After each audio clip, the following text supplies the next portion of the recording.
তুমি না কোরআনে বলেছ, একে আমি কোরআনের ওই আয়াত আমি লিখেছি, তুমি না বলেছ ওমা মিন দাব্বাতিন ফিল আরদি ইল্লা আলাল্লাহি রিজকুহা, প্রত্যেকটা জানদার প্রাণীর রুজি আমার জিম্মায়। প্রত্যেকটা পিঁপড়ে, চিউটি, হাতি, তিমির যে একবারে কয়েক টন একবারে তাকে খেতে লাগে, সবার রুজি নাকি তোমার জিম্মায়, তুমি বলেছ, আমি বলিনি, তুমি। আমার স্বামী দুবার ঘরে এলো, দেখিয়ে দিল, আমি বললাম না, অথচ তুমি আমাদের রাজ্জাক রুজি দেনেওয়ালা, অথচ আমরা সবাই ভুকা, আমরা দুজন মিয়া বিবি বাচ্চা বাচ্চি। তার এই দোয়া শেষ হয়নি, হাত উঠানো অবস্থায় রান্নাঘরে ঘর ঘর ঘর ঘর ঘর ঘর শব্দ। রান্নাঘরে তো লোকজন কিছু নিত শব্দ, তাড়াতাড়ি করে হাতটা মুখের উপরে ফিরিয়ে দৌড়ে রান্নাঘরে দেখে যে জাতাটাতে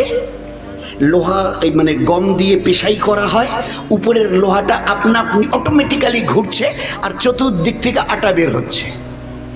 অটোমেটিক্যালি। উপরের জাতাটা যারা যাতা দেখেছেন, যারা দেখেননি তারা হয়তো বুঝবে না, আর যারা আমরা দেখেছি বয়স্করা দেখেছেন, ওই গম একটা ফুটো আছে, নিচে একটা লোহার ওই খিলখিল খিলখিল করা হয়, দাগ কাটানো থাকে, আর উপরেরটা কিন্তু একটা